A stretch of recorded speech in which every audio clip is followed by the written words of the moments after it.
Starting to warm up a bit after a cold night. Got down to 10 degrees last night. I thought I'd fill the water today, but it's not going to get above freezing, so I don't want to open up the water tank until tomorrow. Tomorrow it's going to get in the 40s. So I'll wait. I got plenty of water. I've only used 100 gallons out of a 275 gallon tank, so about 50 gallons a day is what we use. I fill it up every other day unless I decide, like today, no reason to push my luck and have my water freeze. Thought I'd do a little this or that video, talk about several different things. I've mentioned several times, probably more than I should, that I haven't been doing well with my breathing here lately. And to give you a little history, what happened was last spring, I got really bad allergies. Now, I've had mold poisoning in the past, and as a result, I'm pretty susceptible to allergies. I break out in rashes occasionally, and Allegra, taking it on a regular basis seems to help, but I've stopped taking it because I don't think I need it anymore. But last spring, nothing was working, nothing. I'm allergic to Benadryl, so I have to take Allegra. Constant watering of the eyes and sneezing, and it was just miserable, and it was going on for weeks. And I couldn't find anything that was helping. Finally, someone at the Dollar General in line said, I use Flonase. Well, I don't get commercials. She says, I saw it on a commercial. Well, I don't get commercials. I didn't know anything about Flonase, don't know anything about it. I jumped out of line and ran and got it. And I thanked her, and sure enough, I guess it's got a steroid medication in it, and I sprayed my nose, and almost instantly, it solved my problem. Ever since then, I've been having serious breathing problems. Well, I had breathing problems then too. So what I did was I bought a Primatene Mist inhaler, and that would help me with these asthma type of attacks that I was having. After lots of studying, trying to figure out how to get off the inhaler, I learned that the vitamin mullein works really well. It's a weed actually that grows around here. So Carolyn, I think, is wanting to grow it. She pulled a weed off the roadside one day, but it didn't survive the trip home. She couldn't get it to transplant. We don't have any of it around here in our yard, which is odd because it grows everywhere. So we're gonna start growing our own. But in the meantime, I've just bought it off Amazon, and I think that resolved my lung issues, but I wasn't feeling any better. I was getting a constriction somewhere in my breathing tube, and it was causing wheezing regularly. The inhaler wasn't working, Flonase wasn't working, nothing was working. And it's taken me several months now to figure out what's going on. So I learned that inflammation can happen from an allergy. And having been poisoned by mold, it's just I'm susceptible to everything. Well, I've been concerned that if I get, the virus, that the number one reason people have to go to the hospital is because they can't breathe. Well, this has me highly concerned, right? That I can't breathe already, and then I won't be able to breathe if I get the virus or even a cold. Obviously, being here on the property, isolated from everybody, we haven't had a cold or gotten sick in years. So I'm not overly worried about getting sick, but it could happen. I mean, obviously, it's possible. Now, the one thing you have to remember is I hate going to the doctor. I mean, the first thing they're going to do is they say, oh, you got, the virus, and that's the first thing they're going to say, you got the virus, and so they won't even work on to what your actual problem is. They'll just say, you got the virus, and they'll do whatever they're supposed to do for that. But that's besides the point. I just don't like going to the doctor. They've never done any good for me. As a matter of fact, when I found out I got mold poisoning, I'd been to a doctor several times, and they never helped me. They treated me for scabies. And I did my own research and found out it was mold poisoning, and once I started treating that problem, I was able to resolve it pretty quickly. But I was just miserable. I was constantly in a rash, and it itched, and it was terrible. So, I just don't have any faith in them. Anyone that I know that had terminal illness never survived. But then yet my grandma, and one of my grandpa's patients, he was a chiropractor and a naturalist, survived cancer when grandpa gave him natural remedies. And so I take that natural remedy every day as a preventive measure. I don't take the normal amount. I take 1 capsule a day. I think I'm supposed to take three times a day, but I only take 1, and just as a preventive measure. The guy who took over my grandfather's practice even said to just take it 1 a day, just a preventive measure. So I do that, so I don't feel like that I'm going to get cancer. But the first thing you do when you have an issue like this, everybody I know, oh, I'm dying, so they rush off to the hospital. I'm dying. I mean, everybody I know does that. My dad even makes fun of himself before doing it. Oh, I got a little thing on my shoulder, it hurts. I'm dying, I got cancer. When you have a breathing problem like I had, obviously I smoked most of my life. I quit, 8 years ago? I quit one other time in my life for like 2 years.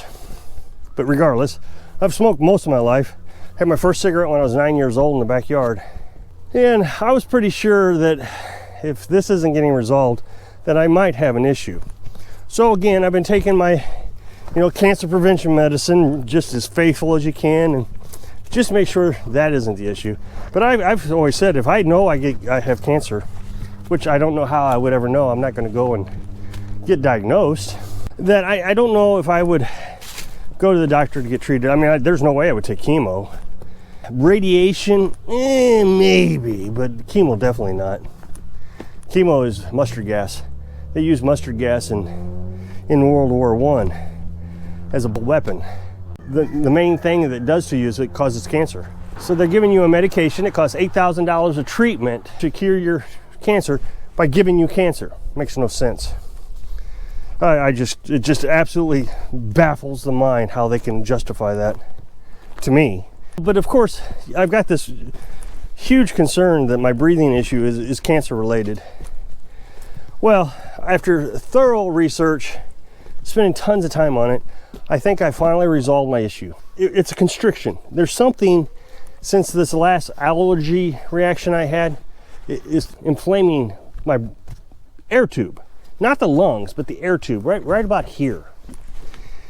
I finally was able to diagnose myself when I put in wheezing.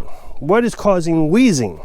And once you get past the cancer diagnosis, they always tell you what you may have cancer, go see your doctor. That's the first thing they tell you. They said it's inflammation in the air tube. And it's actually the most primary thing that happens. Of course, then you got to go into natural remedies. What kind of natural remedies? Any inflammation reduction thing works well. Turmeric, green tea, ginger, and several more. Well, it's hard for me to make tea. I mean, I like making tea, but it's hard to get the time to make it. You got to go boil a pot of water, and of course I drink coffee, so my coffee cup has to be empty in order for me to drink tea. So there's just lots of days that I just don't drink tea just because it's not convenient. The other day I was really struggling with it. So I put the green tea and a peppermint tea in my coffee. And then I took turmeric and ginger and I put it in my coffee. And I drank it and I felt better. Well, now I've used 4 items and I don't know which one really helped. I know the peppermint probably didn't help.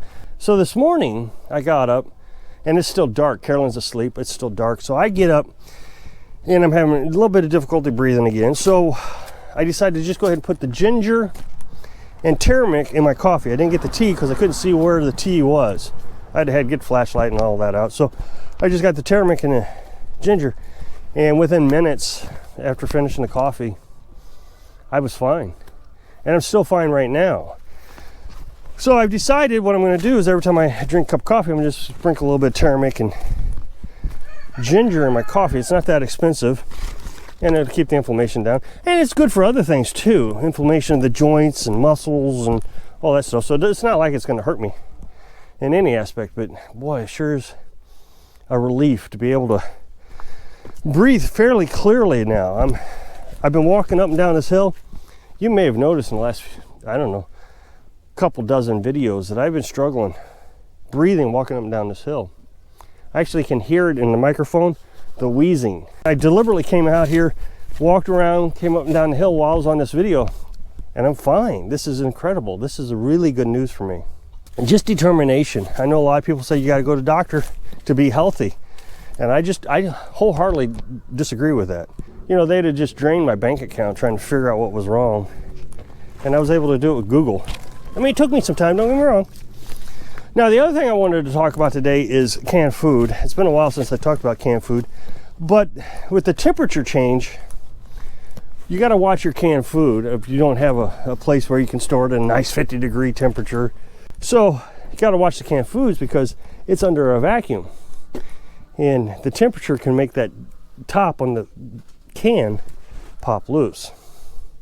So we check our cans or jars about once a week, maybe every 2 weeks. Go around, check all the little tabs. And the other day we found one that had the seal had broke loose. And I opened it up and I went to sniff it and I didn't smell anything, nothing. You would have thought that would have just reeked horribly bad. But when we opened it up and looked at it, the top layer of chicken turned green. So I mean, it was bad, but you couldn't smell it. So the reason I bring this up is when you open your jar of canned food, a lot of people say sniff it. Carolyn and I actually put it, I'll sniff it and then she'll sniff it. Make sure you look at it visually because it was green. The top layer was green. Now the other thing they say is cook it for 15 minutes, boil it for 15 minutes. And if you do that, it's supposed to release the stink if it's rotten. I just wanted to point out that you should probably check your canned foods regularly like we do, especially if you're storing them in a primitive lifestyle like we're doing. We live in a little tiny house. We don't have any controlled temperature area. I mean, in a regular house, you'd be able to control your temperature fairly well. So if you'll click onto this a little up next video, that'll take you to my other channel. I'd really appreciate it if you check out that channel. So I hope I can inspire you to maintain your own health so you can live your dreams. Thanks for watching.